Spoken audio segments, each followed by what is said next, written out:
Mga master, okay lang bang? Huwag niyong skip ang mga ads sa aking mga video kung okay lang mga master. Salamat sa solid na suporta po. Yon, what's up mga masters? Nandito na naman tayo sa panibagong araw, panibagong kabanata na naman ang pagsasama-samahan natin ngayon guys.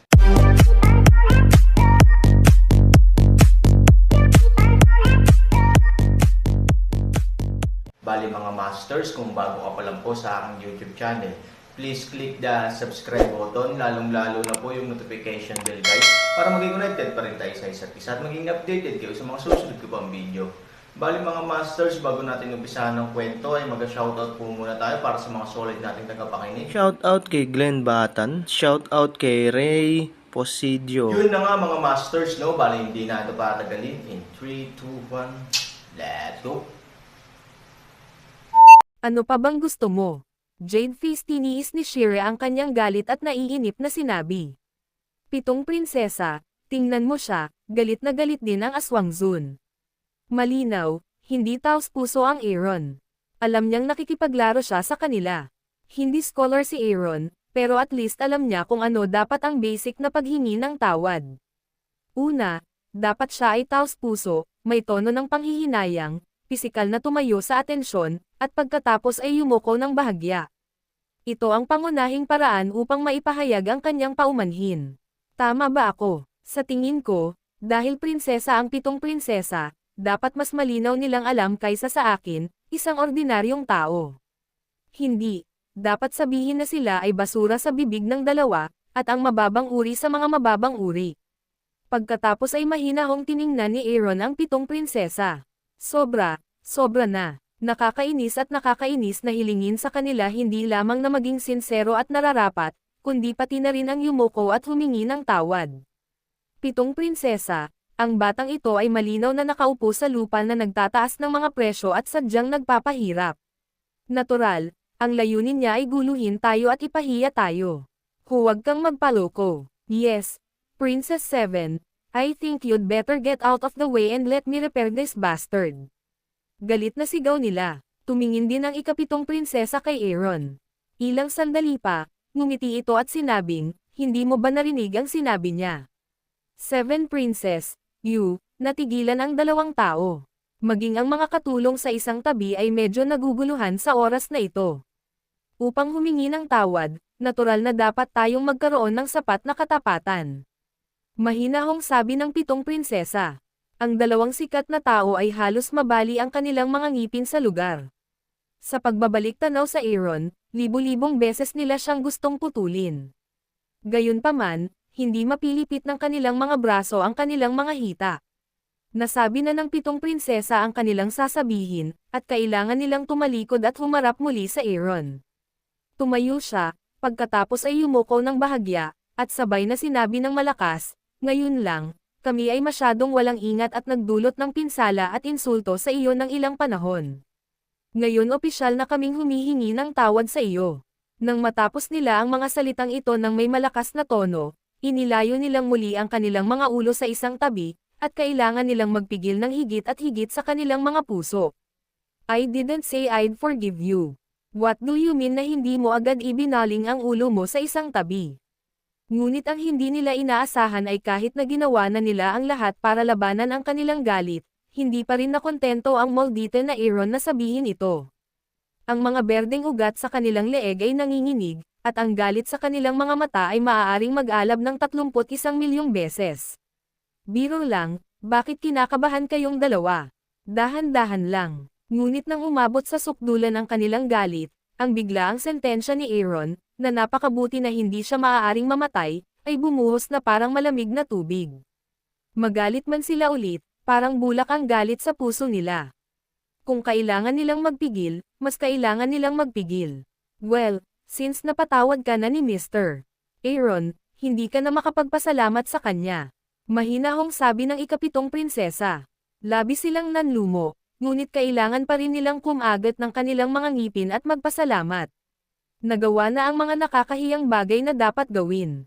Kung may mangyari ulit, pareho silang magalit hanggang sa mamatay. Kaya naman, pinag-iisipan nilang mabuti ang door-to-door kick na ito. Ang malaking bagay ay ipikit mo ang iyong mga mata at kainin si Ziyang. Salamat, Young Master Han.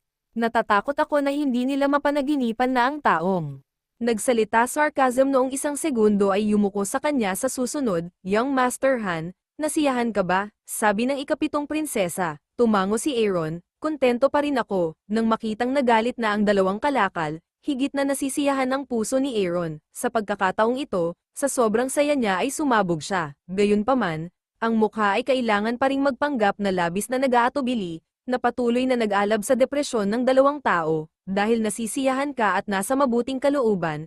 Mr. Han, maaari ba tayong mag-usap ng mabuti? Matiyag ang sabi ng ikapitong prinsesa. Hindi agad nangako ang Aaron. Hinawakan ng kanyang baba, tila nag-aalangan. Shit, mabahong bata. Huwag kang masyadong lalayo. I warn you, ginawa na namin ang lahat ng ipinagagawa mo sa amin. Kung ikaw, dalawang tao ang masungit at kahit naninigarilyo. Mga master, okay lang bang? Huwag niyong skip ang mga ads sa aking mga video kung okay lang mga master. Salamat sa solid na suporta po. Kapag tiniis mo ang kahihiyan at natapos ang sunod-sunod na proseso, makikita mo na ang pag-unlad na dapat ay ginawa ay hindi nagpapakita ng mga palatandaan ng paggalaw, o kahit na pag-urong. Huwag mong sabihing malalaking demonyo ang dalawang ito. Maging ang mga normal na tao na may magandang ugali ay magagalit sa isang iglap. Sapat na ang malupit na pumatay, ngunit natatakot akong kailangan kong magdagdag ng latigo na bangkay upang mabilang. So kinakabahan. Nakangiting tumingin sa kanila si Aaron, parang dalawang tanga. Gayunpaman, kahit na ang mga mata ni Aaron ay walang kabuluhan, hindi sila nang ahas na magalit.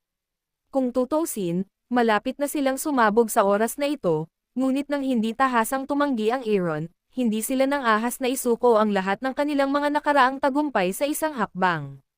Tinitiis ko. Sabihin mo sa akin kung ano ang gusto mong taya. Sa pagkakaroon ng sapat, Aaron ay hindi nais na magkaroon ng anumang mga pagbabago sa harap ng dalawang tao. Umabot na sa sukdulan ang kanilang galit. Hindi lamang siya nagsalita ng masama, ngunit nakamit din ang ilan sa kanyang mga layunin. Sa makatuwid, ang isang degree ay okay, at walang magiging epekto. Nang marinig ito ni Aaron, hindi lamang ang mukha ng Jade na si Shire at Maltong si Zun ang sabay na huminga, kundi pati na rin ang pitong prinsesa sa isang tabi ay hindi napigil ang magpahinga ng bahagya. Sa wakas sa track, gusto kong tumaya sa kinabukasan mo. Ngumiti ang ikapitong prinsesa. Kinabukasan ko. Natigilan si Aaron. Talents in the world have always been outstanding among people. Natural, maraming tao ang uhaw sa talents. Nakangiting sabi ng ikapitong prinsesa, gustong-gusto ko ito. Kaya't gusto kong magtakda ng kondisyon. Kung matatalo ang bata sa ilalim ng kondisyong ito, gusto kong imbitahan ang bata sa aking pamilya. Sa tingin mo ba ito ay magagawa? Pitong prinsesa, gusto mo bang isama siya sa pamilya natin? Tama ba ang narinig ko? Ito ang padre de pamilya. Isa siyang lalaking papatay ng dugo at siya rin ang salarin na nangiinis sa bata. Kasama na ang kasal natin sa Devil Cloud Ghost City, para din to. Narinig ito ng kasunod na entourage at agad na bamulong. Napakarami kong ginawa para patayin ang bata, ngunit ang pitong prinsesa ay biglang pumunta sa kabaligtaran, na talagang nagdulot ng pagkalito at pagkabalisa ng mga tao. Nagmamadali din si Jade Face Shire sa ikapitong prinsesa at tumango. Oo, ang ikapitong prinsesa, ang bagay na ito ay hindi mapakali. I will naturally find a way to solve it with my father and child. Naniniwala din ako na kung nakita ng tatay ko ng sarili niyang mga mata ang kakayahan ng taong ito, mag-iisip din siya kagaya ko. Pitong prinsesa ang pumutol ng mga pako at pinutol ang riles. Higit sa lahat, ang pitong prinsesa ay may sariling maliliit na plano. Kung hindi, bakit niya gagawin ito? Paano kung manalo ako? Aaron na kalsada. Kung manalo ka, malubha ka man o nasa panganib ang buhay mo, talagang ginagarantiyahan ko na hindi sasamantalahin ng mga tao dito ang panganib ng iba. Kahit na, aayusin ko ang isang tao na mag-escort sa iyo palabas ng Red Earth City. Ano sa tingin mo? Sabi ng ikapitong prinsesa. Nang marinig ang pastahan na ito, inalis ni Aaron ang kanyang emosyon at dahan-daang sumimangot. Halata namang pinag-iisipan niya ito.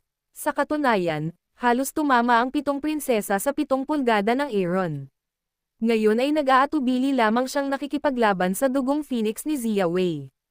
Dahil sa mabagal na epekto sa pagkakataong ito, Nag-aalala rin ang Aaron kung ang pagpapatuloy ng epekto ay bababa din ng husto. Sa panahong iyon, kahit na halos hindi tayo manalo, natatakot ako na mahirap para sa ating katawan na labanan ang mga mahihina at may kapansanang sundalo.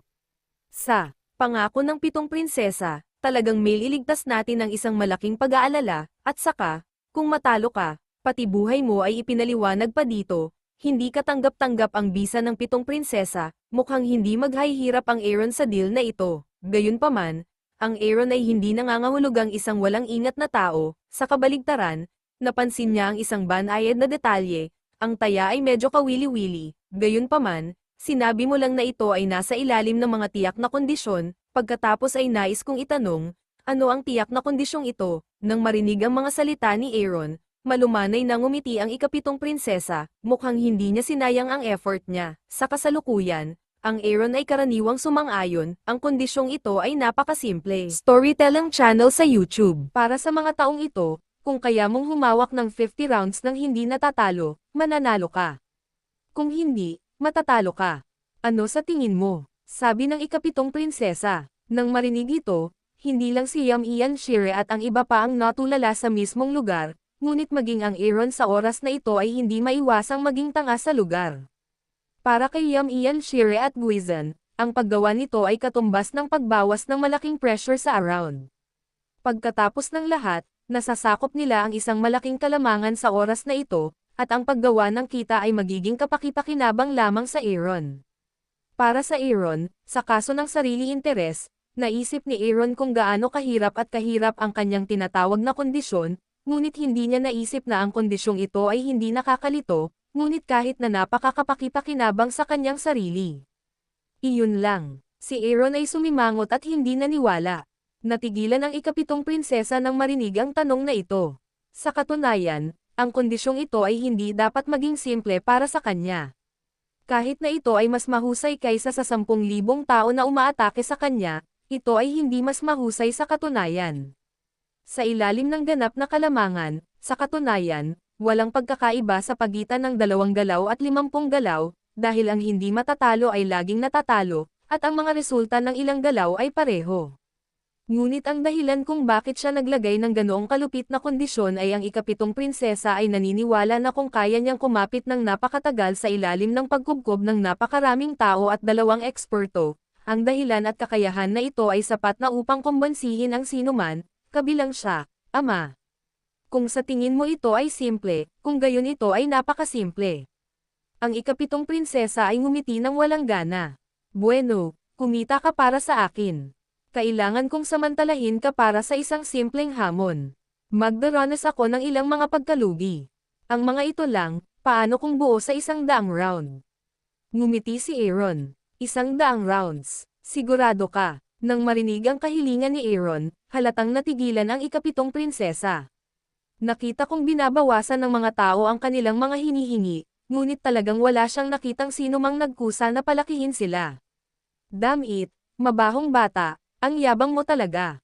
I'll put my words here. Don't say 50 rounds. I'll kill your dog in 10 rounds.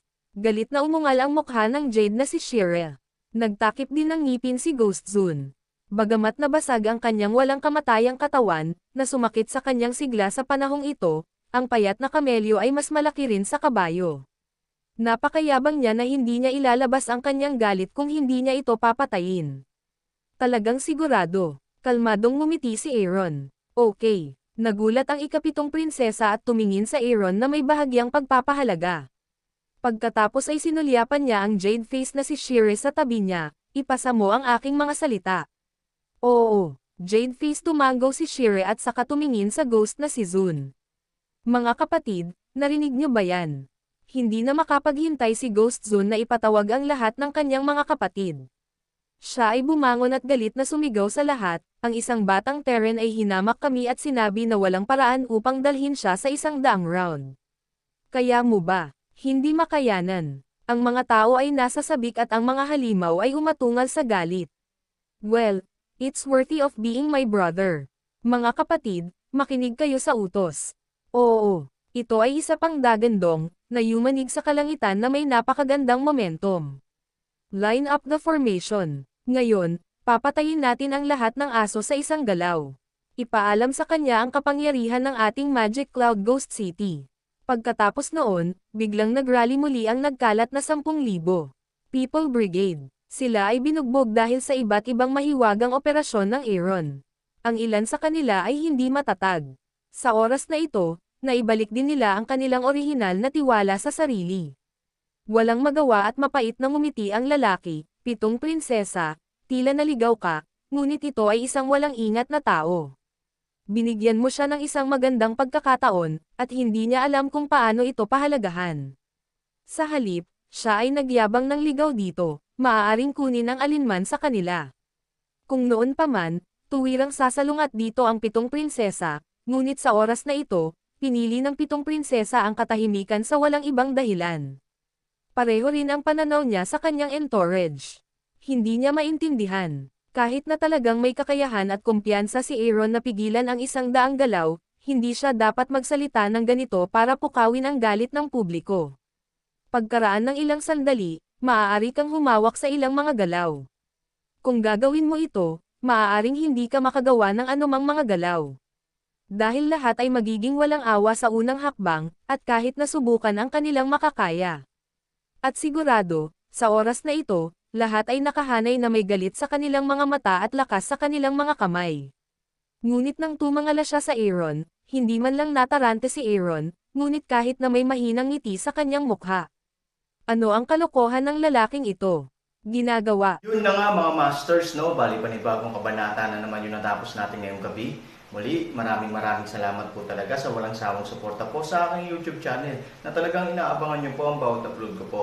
Bali mga masters, magkita-kita ulit po tayo bukas ng gabi at ngayon po ay magpapaalam po muna tayo. Bali mga masters, bye-bye!